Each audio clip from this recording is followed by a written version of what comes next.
बसणाऱ्यांना विनंती, जरा थोडं प्रसन्न बसा, जरा थोडं असं. लय थंडी वाजते तुम्हाला, मग आमच्या काय लोखंडाच्या बॉड्यात का काय, आमच्या स्टेजवर आम्ही काय उक्त घेतलंय का आरडायचं? तुम्ही आमच्या खेळात आहेत का नाहीत नेमकं एकदा सांगा बरं. आहे मान्य आहे थंडी, पण तिकडे सीमेवर किती थंडी, तरी आपले जवान उभेत ना. ते उभेत म्हणून आपण बसतोय, ते जागेत म्हणून आपण झोपतोय. रात्रंच्या डोळ्यामध्ये तेल घालून भारत मातेची सेवा करतात त्या आर्मीतल्या जवानांसाठी जोरदार टाळ्या वाजवा एकदा सगळ्यांनी. थोडी थंडी पडली तर माणूस कान पॅक बांधून कीर्तनाला आले. -40-50 डिग्री त्या सियाचीनला हाड गोठवणारी थंडी, पण तरी सुद्धा ते उभेत का?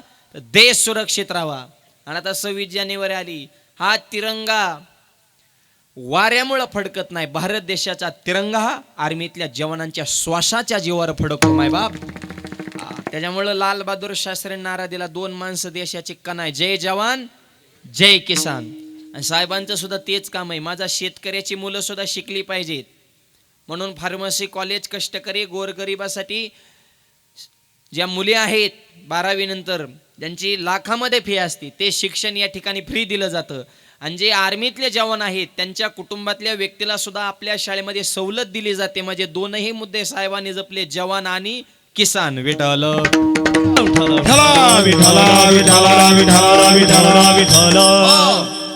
मुद्दा एवढा आहे की फक्त टाळे वाजवून विठ्ठल म्हणा. काय काय टाळ्या वाजवतात पण तोंडच उघडत नाहीत. मग उद्या जेवाय बसल्या तसंच करायचं, घास घ्यायचा पण तोंडच उघडायचं. तिथं घास घ्यायच्या आधी आ मरचिन का विठ्ठल म्हणल्या.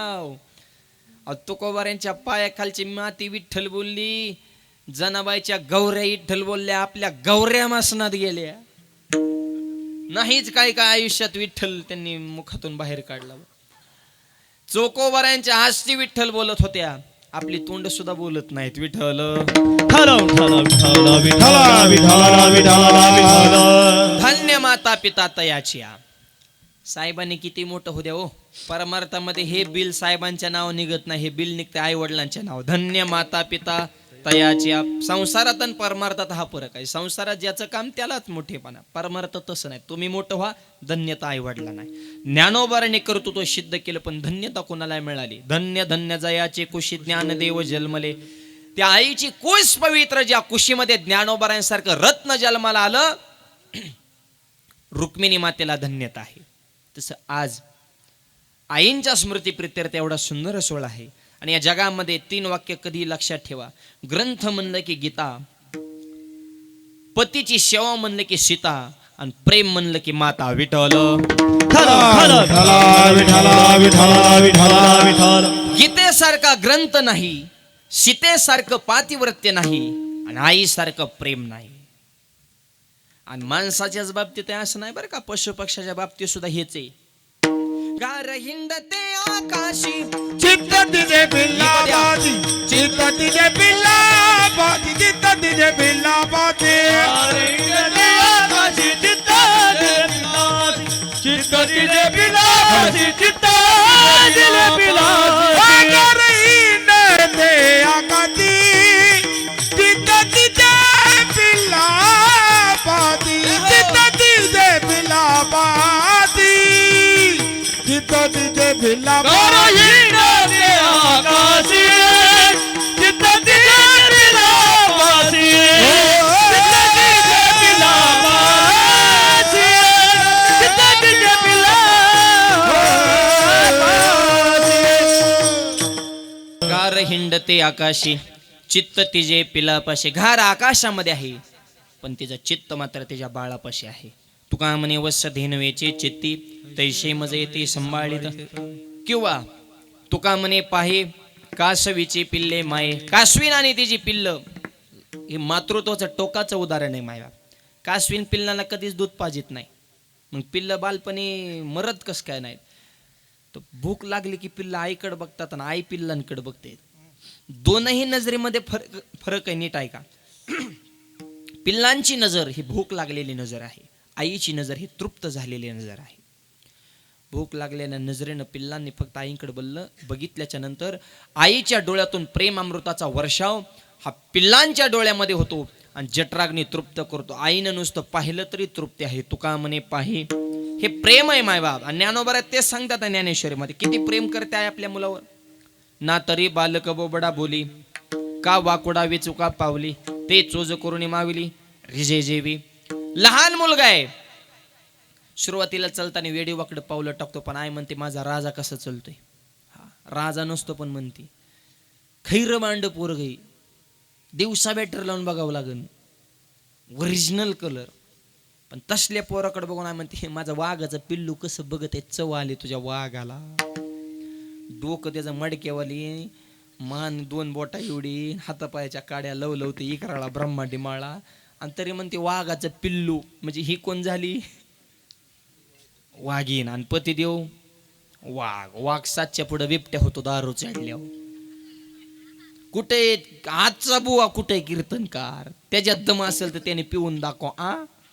पण त्याच्यासाठी बुका थापला का रे वाघ आहे तो 65चे भीम आमचा अध्यक्ष झाला का. ही असली पिणारी वाघ आहे आणि ही वाघाची आपली पिलं. मुलगा कसाय आहे ज्ञानोबराय सांगतात, नातरी बालक. आणि तुकोबाराने तर कळसच केला, ते कळसच आहे त्याच्यामुळे त्यांचं असं रोखठोकच बोलणं असतं. ते नाही बिड भारण तुका म्हणे साना थोर. कसलंय पोरगा असू दे आईला प्रिय तुकोबाराने प्रमाण दिलं. आंधळे पांगळे मुके आनरगळ, आंधळे पांगळे मुके आनरगळ, आंधळे पांगळे मुके आनंद, आंधळे पांगळे मुके आनंद. जीवा परिस बाळ पडियंते माते, पडियंते पडियंते माते. आंधळे पांगळे मुके आनंद, आंधळे पांगळे मुके आनंद.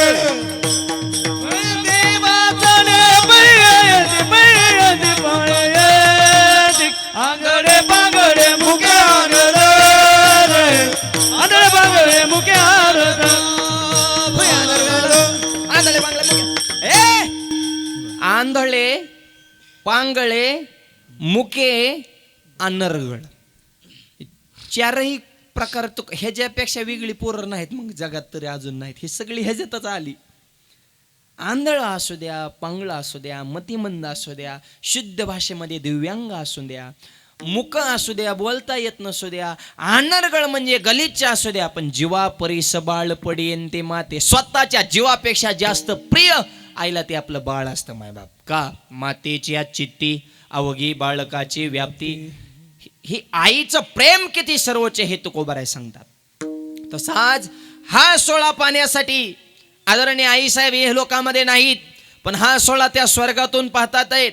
आणि माझ्या मुलाने, माझ्या परिवाराने, माझ्या पश्चात सुद्धा त्रिदिनी कीर्तन महोत्सव इतक्या आनंदामध्ये संपन्न केला. हा सोहळा पाहून आई साहेब स्वर्गातून सुद्धा आज या परिवाराला आशीर्वाद दिल्या शरणार नाही. आणि मी सांगत नाही, तुकोबाराय सांगतात, तू कमने पी तू आशीर्वाद देती,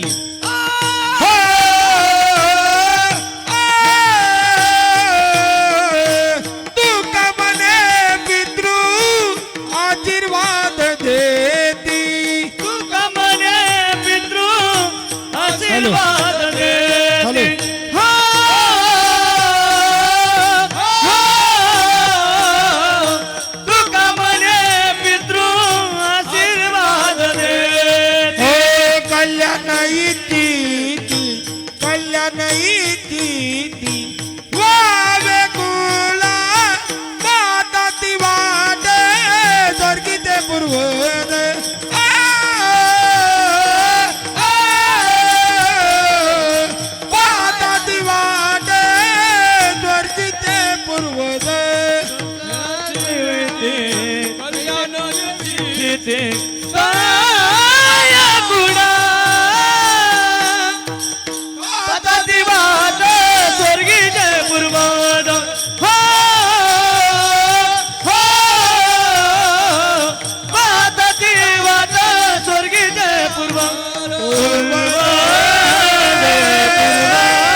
तुकोबारायांचं हे प्रमाण म्हणजे आज 3 दिवसाच्या कार्यक्रमाचं सार आहे बर का.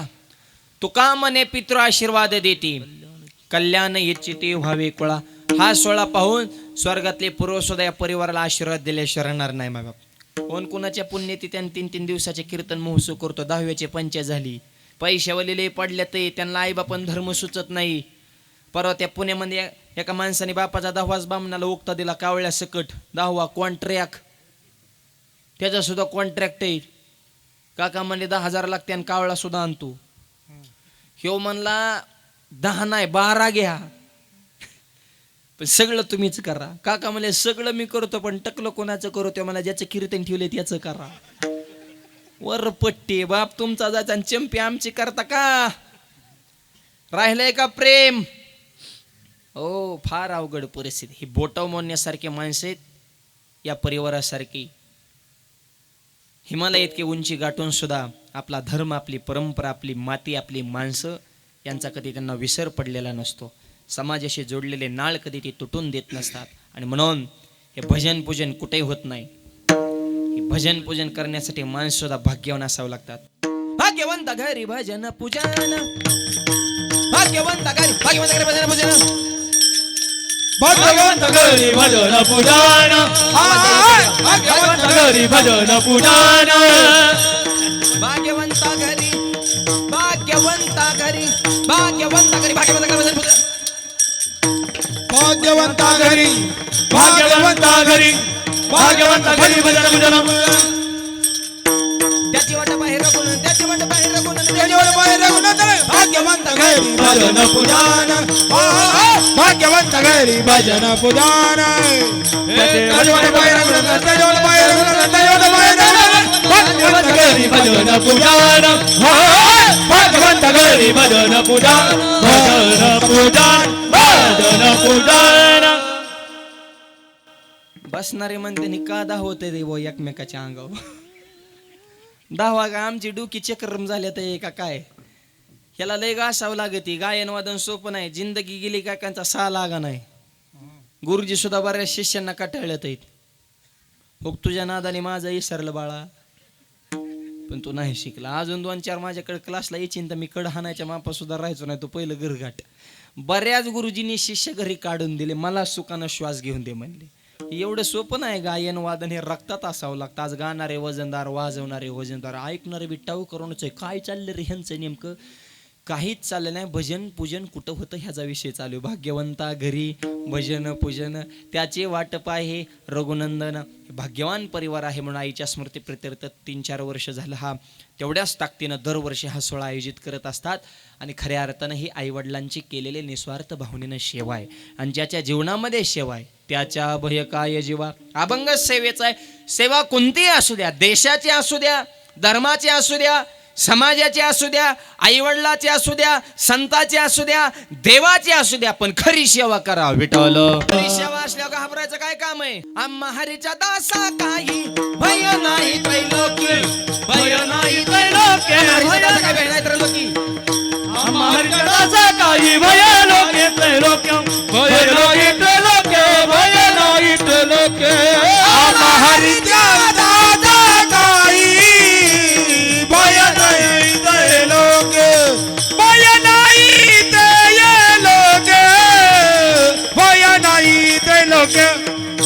आम्हा हरीच्या दासा काही भय नाही त्रैलोक्य, भय नाही त्रैलोक्य, भय नाही त्रैलोक्य. आम्हा हरीच्या दासा काही भय नाही त्रे. तिन्ही लोकात भीती नाही का? सेवा खरी ना, त्याच्या भय काय जीवा. सेवा असल्या. मला सांगा परीक्षेची भीती कोणाला आहे? कोफ्या करणाऱ्याला. ज्याचा ओरिजिनल अभ्यास आहे तो परीक्षेला घाबरल का? त्याला उलट परीक्षेला आनंद वाटतो की मी आतापर्यंत ज्ञान कमावलं, ते सार्थकी लावण्याची योग्य वेळ आली तो खुश असतो परीक्षेच्या वेळेस. ज्याचा ओरिजिनल अभ्यास येतो. त्याच्यामुळे सेवा असल्यावर मेवा मिळणारच, घाबरायचं काही काम आहे? सेवेची पावर आहे का? तुकोबाऱ्यांचं कीर्तन लोहगावला, विमानतळ पुणे सध्या तुकोबाऱ्यांचं ते आजोळ आहे. आणि महाराष्ट्राचा जाणता राजा छत्रपती शिवाजी महाराज तुकोबाऱ्यांच्या कीर्तनामध्ये महाराज आले आणि कीर्तनामध्ये मांडी घालून बसले. महाराष्ट्राचा राजा तुकोबाऱ्यांच्या कीर्तनामध्ये मांडी घालून बसत होता. ही वारकरी संप्रदायाची ताकद आहे. आणि हा छत्रपतींच्या मनाचा मोठेपणा आहे. शिवाजी महाराजांना चांदीचं नाही सोन्याचं सुद्धा सिंहासन कीर्तनात एका बाजूला बनवलं असतं, पण छत्रपती म्हणले मी छत्रपती आहे, पण मंडपाच्या बाहेर मंडपात प्रवेश केला तुकोबरायांचा भक्त रयतेचा दास पांडुरंगाचा सेवक या नात्यानं मी मंडपात येतो. माझा मोठेपणा आहे तर काय कामाचा हे आताच्या छत्रपतीने ध्यानात ठेवा. अहो काय काय गावात पुढारने शब्द बंद पाडलं राव, ह्यांची नावं घेतली नाहीत म्हणून. अहो शिवाजी महाराजांनी नावाची अपेक्षा धरली नाही, तुझी अगरबत्ती कुठं लावतो? त्यांचे मावळे म्हणून घेतात त्यांचे विचार जपाना तर त्यांना खरा आनंद आहे. राजे आले कीर्तनामध्ये मांडे घालून बसले, राजे कीर्तनामध्ये रमले. कीर्तनाचं अंग कीर्तनाचं अंग हो या अंग हरिरूप रमला पाहिजे म्हणा, झोपलं नाही बरं का. हा ही झोपणं म्हणजे हे वेगळा विषय, रमणं हा विषय वेगळा आहे. रमणं म्हणजे एकरूप होणं आणि झोपणं म्हणजे सांगणाराचा अपमान करणं. दनादन झोपत्यात म्हण. आता ही कसं आहे, असं स्टेज टाकून तुम्ही लांब बसलायत. एका गावात माझं कीर्तन होतं आणि एक झोपाळू माझ्या पायापाशी बसलं होतं चिकटून, सप्त्यातलं कीर्तन. ते गावाच येत नव्हतं, मित्राच्या नादाने आलं, झोपलं कीर्तनात. स्वप्न पडलं, स्वप्नात गिरायकाला, गिरायकाने 2 मीटर पांढरं कापड मागितलं. त्याने चालू कीर्तनात माझा पंचा वाढला होता. बरं झालं मला पंचा भागवलं. काय सांगाव, काय समाजन झोप. अहो जेवतानी काय काय जाते झोपत यात म्हण. जेवतानी एका गावात जेवाय गेलो सचिन महाराज आणि एक झोपडो माझ्या शेजारी आलं. पुंडलिकावर देव म्हणून सर त्याने डोकला हाणला असं त्याची टोपी पडली गुळवणीत, पांढरी टोपी वारकऱ्याची गुळवणीत पडली अशा. तुम्ही म्हणता कान टोपी, टोपी गुळवणीत पडली. पोळी समजून टोपीत चुरायचा, चुरीत वय. पोळी तुटाना अंगठा मुरगळला, दुखायला लागल्या, म्हणायला लागला कसल्या माऊलीने स्वयंपाक केला असं बसल्या जड पोळ्यात.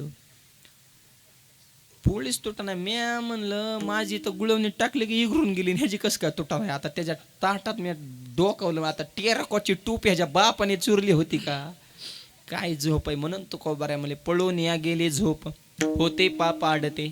झोपलंय पाहिजे पण किती तास, लय ज्याला काम आहे त्याने 8 तास, कमी कामावाल्याने 6 तास. ते ही मर्यादा सांगितली ना आपल्याला आरोग्यशास्त्रामध्ये. त्याला माऊलीची ओवी. मितल्या बोली बोली जे, मितल्या पावली चाले जे, निद्रे तेही मानू दिजे कवने एके वेळू. झोपेला सुद्धा किंमत द्या, पण ठराविक वेळ त्याची ठरलेली ना मायबाप. त्याचा माणूस कीर्तनामध्ये रमला पाहिजे. राजे कीर्तनामध्ये रमले. कसे रमले? ब्रह्मी भूत काया, ब्रह्मी भूत काया हो त्याचे कीर्तनी. ब्रह्मी भूत काया, ब्रह्मी भूत काया हो तसे कीर्तन. ब्रह्मी भूत काया, भूत काया कीर्तनी. ब्रह्मी भूत काया, ब्रह्मी भूत कीर्तनी. भाग्यधारी रोनी देव होईचा, भाग्यधारी रोनी देव होईचा, भाग्यधारी रोनी देव होईचा, भाग्यधारी रोनी देव होईचा. ब्रह्मी भूत काया, हे भूत काया कीर्तनी. ब्रह्मी भूत काया, ब्रह्मी भूत काया होते कीर्तनी. ब्रह्मी भूत काया होते कीर्तनी. भूत काया ब्रह्मी भूत होते कीर्तनी.